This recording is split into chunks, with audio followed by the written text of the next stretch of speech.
Good morning, मैं अमित सिंह। आप सभी को नए साल की बहुत बहुत शुभकामनाएं। भारत में कोरोना वैक्सीन को लेकर तैयारियां जोरों पर हैं। पूरे भारत में 2 जनवरी से कोरोना वैक्सीनेशन का ड्राई रन किया जाएगा।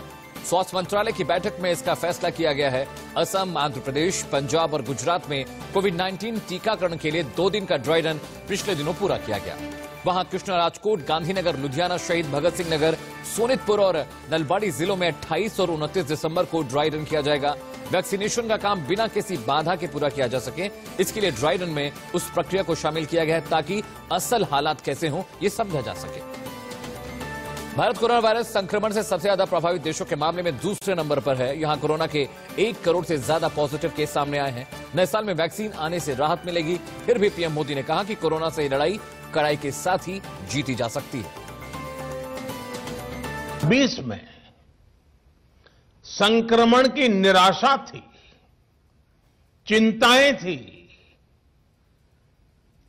चारों तरफ सवालिया निशान थे। 2020 की वो पहचान बन गई, लेकिन 2021 इलाज की आशा लेकर के आ रहा है। पहले मैं कहता था दवाई नहीं तो ढिलाई नहीं, लेकिन अब मैं फिर से कह रहा हूं दवाई भी और कड़ाई भी। कड़ाई भी बरतनी है और दवाई भी लेनी है। हमारे देश में अफवाहों का बाजार जरा तेज रहता है। भांति भांति के लोग अपने निजी स्वार्थ के लिए, कभी गैर जिम्मेदार व्यवहार के लिए भांति भांति अफवाहें फैलाते हैं। हो सकता है जब वैक्सीन का काम प्रारंभ हो तो भी अफवाहों का बाजार भी उतना ही तेज चलेगा। मेरा देशवासियों से आग्रह होगा कि कोरोना के खिलाफ एक अनजान दुश्मन के खिलाफ लड़ाई है। अफवाहों के बाजार गर्म न होने दें। इस बीच ब्रिटेन से आए कोरोना के नए स्ट्रेन से हड़कंप है, जिसकी दस्तक दिल्ली में भी हो चुकी है। दिल्ली में अब तक 4 लोगों को कोरोना के नए स्ट्रेन से पॉजिटिव पाया गया। दिल्ली में ब्रिटेन से आने वाले लोगों की पहचान करके उन पर नजर रखी जा रही है। ब्रिटेन से आने वाली फ्लाइट्स पर पहले ही रोक लगाई जा चुकी है। नए स्ट्रेन की जांच में मिले संक्रमित मरीजों को दिल्ली सरकार ने एलएनजेपी हॉस्पिटल में आइसोलेशन में रखा है। देश भर में नए स्ट्रेन के अब तक 28 से ज्यादा मामले सामने आ चुके हैं। 80 पेशेंट हैं जो दिल्ली से बाहर के आए हुए हैं। उनमें 4 पेशेंट्स नए स्ट्रेन के पाए गए। पर मैं फिर भी आश्वस्त करता हूं कि देखिए, फ्लाइट्स बंद कर दी गई हैं, नए लोग नहीं आ रहे हैं। जो पुराने थे उनको घर घर जाके चेक किया गया। किसी को भी मिल रहा है तो उसको चेक किया जा रहा है, उसका पूरा स्टडी किया जा रहा है और उसमें लगता है घबराने की जरूरत नहीं है। अब बात करते हैं किसान आंदोलन की। किसान कानून के खिलाफ पिछले 37 दिनों से चले आ रहे तनातनी के बीच सरकार ने कुछ नरमी दिखाई है। हालांकि बातचीत का सिलसिला आगे बढ़ा और 2 कानूनों को सरकार ने रद्द करने का भरोसा भी दिया, लेकिन किसान अभी भी 2 कानूनों को रद्द कराने की मांग पर अड़े हैं। सरकार के साथ अगली बैठक 4 जनवरी को होनी है, जिसमें उम्मीद ऐसी है कि हो सकता है कि कुछ बीच का रास्ता निकाला जाए। हालांकि सरकार ने कह दिया है कि बाकी के 2 कानून वापस नहीं होंगे। 4 तस्वीरें टीवी स्क्रीन पर है। लगातार 37 दिनों से दिल्ली से सटे तमाम बॉर्डर्स पर सिंघू, टिकरी इन इलाकों में किसान आंदोलन कर रहे हैं। सरकार ने नरमी दिखाई, 50% रजामंदी बन गई। 2 कानून वापस ले लिए गए। पराली और बिजली बिल का जो प्रावधान था सरकार ने उसको निरस्त कर दिया है, लेकिन अभी भी 2 कानून है जिस पर सरकार चाहती है कि बातचीत हो। इधर सरकार को उम्मीद है कि बातचीत से 2 मुद्दों पर भी सहमति बन जाएगी, लेकिन इस बीच राजस्थान से किसानों का जत्था दिल्ली बॉर्डर पर आने के लिए आगे बढ़ रहा है, जिसकी वजह से अलवर के शाहजहांपुर बॉर्डर पर माहौल गर्म हो गया है। राजस्थान के किसानों ने हरियाणा पुलिस की लगाई बैरिकेडिंग को तोड़कर एंट्री कर डाली। 15 से 20 ट्रैक्टर ट्रॉली में भरकर किसानों ने जबरन हरियाणा सीमा में प्रवेश करने की कोशिश की। हालांकि हरियाणा पुलिस ने किसानों को बॉर्डर पर खदेड़ा। उधर राजस्थान की पुलिस और प्रशासन भी इन तमाम मामलों को लेकर सतर्क हो गई है। तस्वीरें आप देख रहे हैं किस तरह से किसान हंगामा कर रहे थे बॉर्डर पर और पुलिस को जबरन शक्ति प्रदर्शन करना पड़ा इन किसानों को रोकने के लिए।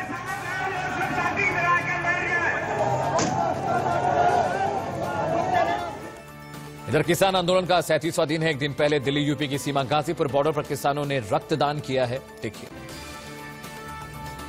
किसान आंदोलन का 36वां दिन, क्या सूरत हाल है वो हम आपको बॉर्डर बता रहे हैं। मैं दिल्ली यूपी की सीमा गाजीपुर बॉर्डर पर मौजूद हूं और आज का नजारा भी आपको दिखाऊं तो किसान लगातार यहां डटे हुए हैं और आज बॉर्डर पर यानी यूपी दिल्ली बॉर्डर पर किसान रक्तदान महादान कर रहे हैं। मैं आपको सीधे तस्वीरें दिखाता हूं। यहाँ पर एक चैरिटेबल ट्रस्ट की टीम जो है वो पहुंची है और यहाँ पर जो किसान हैं वो अपनी इच्छा से ब्लड डोनेशन कर रहे हैं। आप बुजुर्ग किसान भी यहाँ देख सकते हैं और वो टीम भी यहाँ देख सकते हैं, डॉक्टर्स की टीम भी है।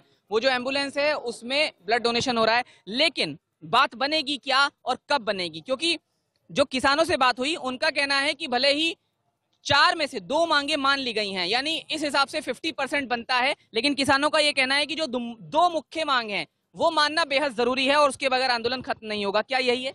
यही है जी, मोदी से विनय नेहरा।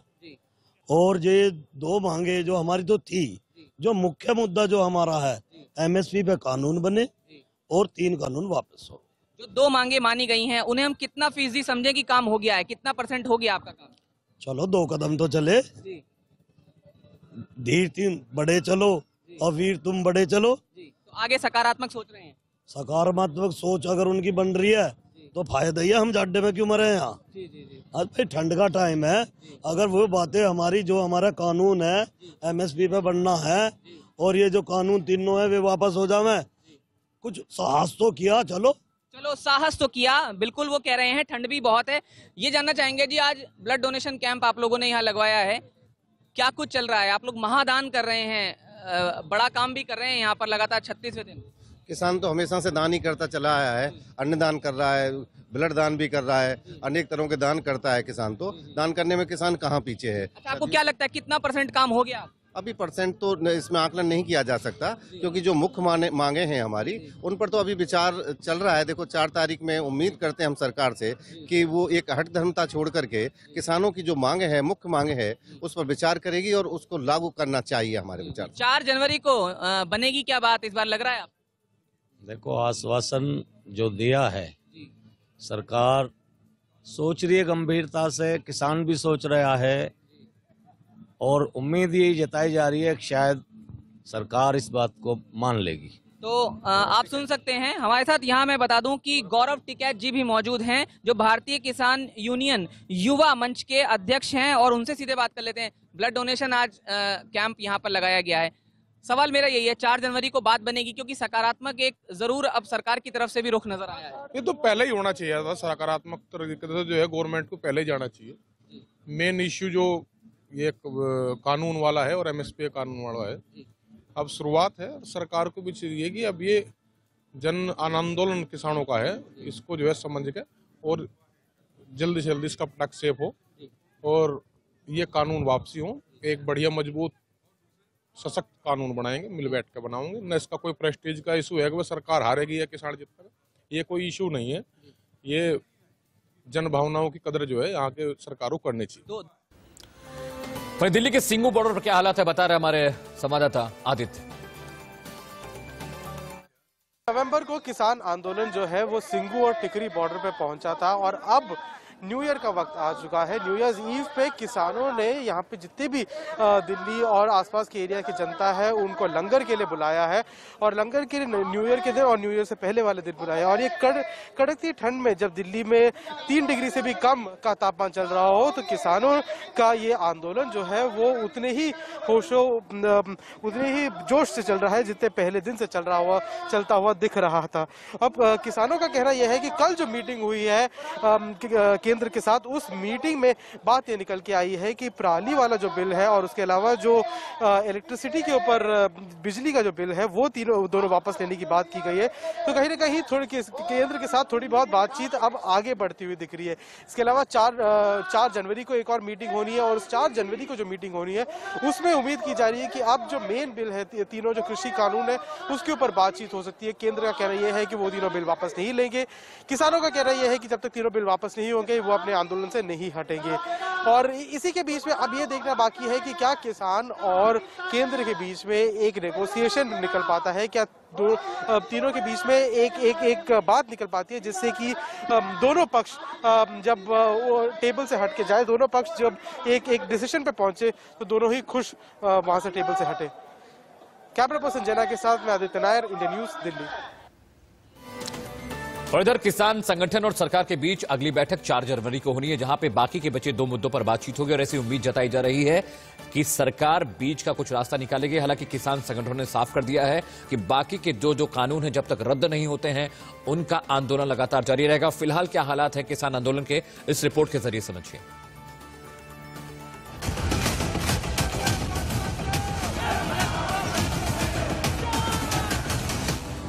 साल 2020 में किसान आंदोलन की तस्वीरें भी चर्चा का विषय बनी। दिल्ली में कड़ाके की ठंड के बीच किसानों का प्रदर्शन लोगों को हैरान कर रहा है। ऐसे में लोग जानना चाहते हैं कि हजारों की संख्या में दिल्ली बॉर्डर पर किसान किस तरह डटे हुए हैं। किसान आंदोलन से जुड़े कई वीडियोस ने लोगों को चौंकाया। किसान आंदोलन में पिज्जा लंगर का वीडियो खूब वायरल हुआ। दिल्ली के सिंघू बॉर्डर पर प्रदर्शन कर रहे किसानों के लिए पिज्जा लंगर चलता है। ये लंगर मोहाली से आए युवा चलाते हैं।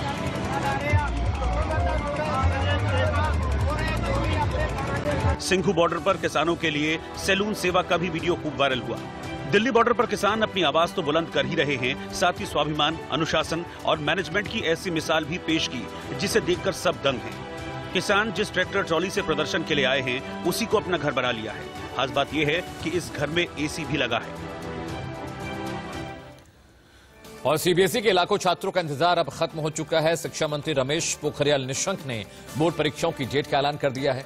कक्षा 10वीं और 12वीं की परीक्षाएं 4 मई से 10 जून तक होंगी। रिजल्ट 15 जुलाई को घोषित किया जाएगा।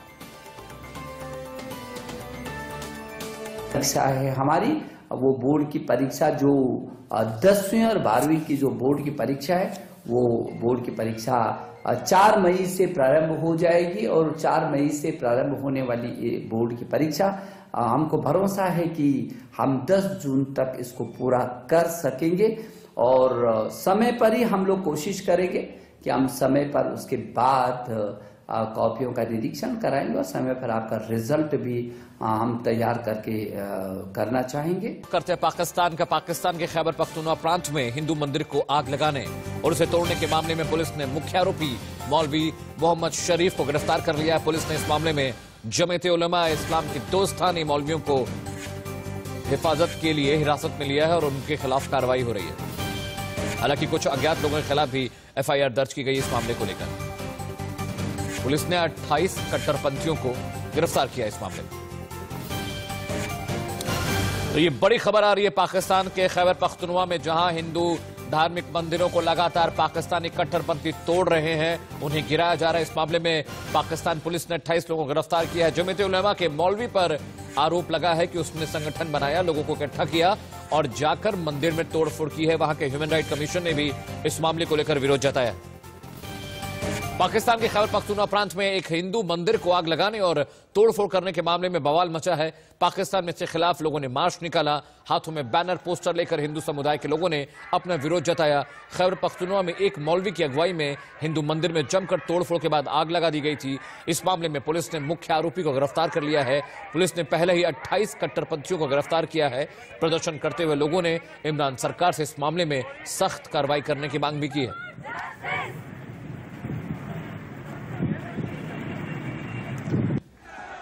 इस बीच पाकिस्तान के सुप्रीम कोर्ट ने भी मंदिर को तोड़े जाने पर सख्ती दिखाई। कोर्ट 5 जनवरी को इस मामले में सुनवाई करेगा। हिंदू संत परमहंस जी महाराज के मंदिर को आग लगाए जाने की घटना करक जिले के तेरी इलाके में हुई। यहां पर हिंदू समुदाय के लोग पूजा करने के लिए आते हैं। बताया जा रहा है कि यह हमला तब हुआ जब हिंदू समुदाय के लोगों को इस मंदिर के मरम्मत की अनुमति मिल गई। 1920 से पहले बनाया गया यह मंदिर एक ऐतिहासिक पूजा स्थल है, जहां बड़ी मात्रा में बड़ी संख्या में हिंदू पूजा करने के लिए आते हैं। मंदिर को आग लगाने और तोड़ने की घटना सोशल मीडिया पर वायरल होने के बाद पाकिस्तान में लगातार फजीयत हो रही है। वहां कट्टरपंथियों की भीड़ ने तोड़फोड़ करने के बाद मंदिर को आग के हवाले कर दिया। जो वीडियो अभी आप अपनी टीवी स्क्रीन पर देख रहे हैं उसमें कई लोग मंदिर की दीवारों और छत को तोड़ते हुए नजर आएंगे आपको। वहीं मंदिर पर भीड़ ने इस कदर हमला किया कि उसके बिल्कुल ही तहस नहस कर दिया गया। पाकिस्तान में मंदिर को नुकसान पहुंचाने की कोई ये पहली घटना नहीं है। इससे पहले भी पाकिस्तान में मंदिरों पर इस तरह के हमले लगातार होते रहे हैं।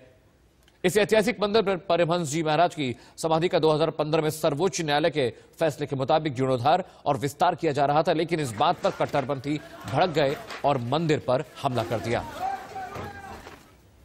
पाकिस्तान में जिस प्रकार से काफ़ी समय से अल्पसंख्यक हिंदुओं पे और वहाँ के रहने वाले अल्पसंख्यकों पे हमला हो रहा है, वो पूरी दुनिया देख रही है। और सबसे बड़ी बात ये आपको पख्तून में अभी जो हुआ है, ये मौलानाओं के नेतृत्व में हुआ है। कट्टरपंथी जो आतंकी सोच वाले मौलाना है, उनके द्वारा होगा कि जिस तरह से मंदिरों में तोड़ फोड़ की गई हो। अब तो स्पष्ट हो चुका है कि इमरान की सरकार तो वहाँ नहीं है, बल्कि अजहर मसूद की सरकार है, वहाँ पे दाऊद इब्राहिम की सरकार है, जो जानबूझ करके जो हमारे अल्पसंख्यकों पे जिस प्रकार से हमला किया जा रहा है। तो सरकार नाम की तो कोई चीज नहीं है, वो तो पूरी तरह तालिबानी मानसिकता और आतंकी मानसिकता के लोग वहाँ पे वो और उस तरह की मानसिकता हो चुकी है। मैंने संयुक्त राष्ट्र संघ को कई बार पहले भी पत्र भेजा और आज भी हमने उनको संयुक्त राष्ट्र संघ को भेजा, क्योंकि संयुक्त राष्ट्र संघ एक अंतर्राष्ट्रीय संस्था है जो देश इस तरह के कार्य करती है उस पर अंकुश लगाना। लेकिन हमें बड़ा आश्चर्य होता है कि संयुक्त राष्ट्र संघ काफी बार पत्र भेजने के बाद भी पाकिस्तान के मामले में मौन क्यों है। उसको कार्रवाई करना चाहिए और निश्चित रूप से अब पाकिस्तान का समय आ चुका है कि पाकिस्तान को आतंकी राष्ट्र घोषित किया जाए। प्रधानमंत्री मोदी जी को भी मैंने भेजा है और मैं मांग करता हूं कि संसद से प्रस्ताव पास किया जाए कि पाकिस्तान एक आतंकी देश है। पाकिस्तान गैर मुसलमानों की कब्रगाह बनता जा रहा है। उनकी लड़कियां उठाई जा रही हैं, जबरन धर्मांतरण किया जा रहा है, मंदिरों पर हमला किया जा रहा है। और केवल पाकिस्तान ही क्यों, जितने भी मुस्लिम बहुल क्षेत्र हैं वहां गैर मुसलमानों का जीना असंभव हो जाता है। विचार करना पड़ेगा पाकिस्तान को भी, पूरे विश्व की राजनीति से अलग थलग पड़ जाएगा। दूसरे देश का मामला है, हम सीधे हस्तक्षेप नहीं कर सकते, लेकिन पूरे विश्व का हिंदू समाज आज गुस्से में है और इस गुस्से का परिणाम पाकिस्तान को भोगना पड़ेगा। उसे सोचना चाहिए क्यों पाकिस्तान और मुस्लिम समाज का जो कट्टरपंथी तबका है वो पूरी दुनिया में क्यों अलग थलग पड़ता जा रहा है। यदि उन्हें उज्जवल भविष्य चाहिए, मंदिर तोड़ने की जगह मंदिर बनाने का काम करना चाहिए। आगे बढ़ते इधर जम्मू कश्मीर में इस साल आतंकी घटनाओं में तेजी से गिरावट आई है। घाटी से आतंकियों का सफाया भी हुआ है। जम्मू कश्मीर के डीजीपी दिलबाग सिंह ने बताया कि इस साल पाकिस्तान में घुसपैठ की ज्यादातर कोशिशें सेना ने नाकाम कर दी हैं। जब जब सीज फायर वायलेशंस बढ़ी, उसके बीच में इन्फिल्ट्रेशन बढ़ाने की कोशिश करी, मगर उसका मुंह तोड़ जवाब दिया गया। और उसके चलते मुझे खुशी होती है बताते हुए कि जो इन्फिल्ट्रेशन इस साल हुई वो पिछले 3-4 सालों में सबसे कम है। इन्फिल्ट्रेशन बहुत सारी अटेम्प्ट्स के बावजूद भी पाकिस्तान बढ़ा नहीं सका और इसीलिए लोकल रिक्रूटमेंट के ऊपर ज़्यादा जोर दिया।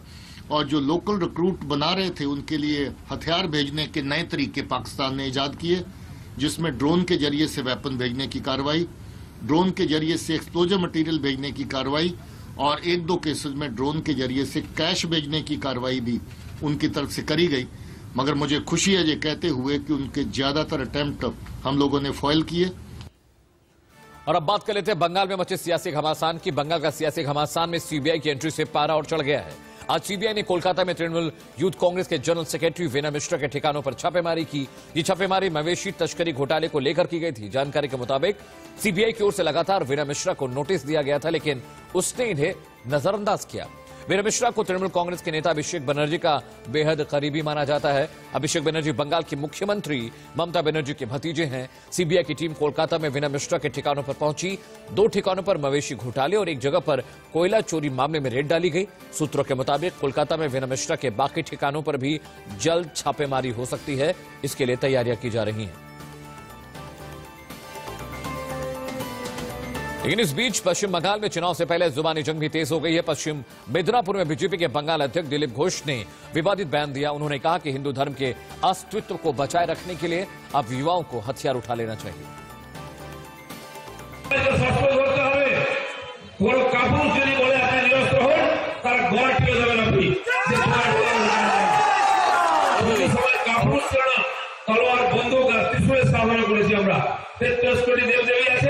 खाली हाथे कोनो देवी আছে দেখেছেন যদি হয় তো হিন্দু দেবতা নয়।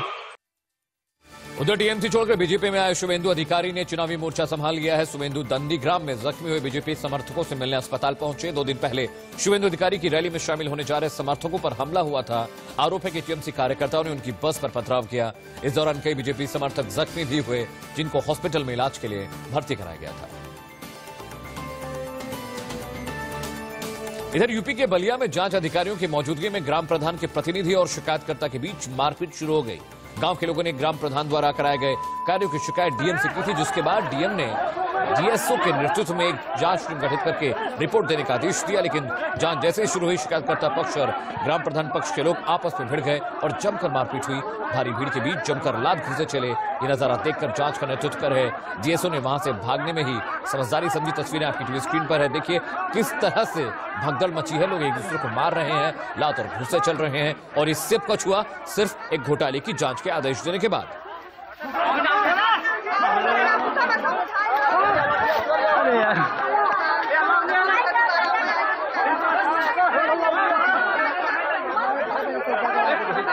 तस्वीरों में आप देख सकते हैं किस तरीके से लोग मारपीट कर रहे हैं, लात घूंसे चले। देखिए किस तरह से एक युवक को दूसरा युवक पीट रहा है और भीड़ में एक दूसरे को लगातार मारे जा रहे हैं लोग। जो जिसे मिल रहा है उस पर लात घूंसे चला रहे हैं। नेताजी पिट रहे हैं, गांव के लोग पिट रहे हैं, प्रधान जी पिट रहे हैं और ये सब कुछ इसलिए हुआ क्योंकि डीएम ने एक तथाकथित घोटाले की जांच के आदेश दिए थे। और जैसे ही डीएसओ गांव पहुंचा, लोगों से पूछताछ शुरू की, गांव के लोग प्रधान से लड़ गए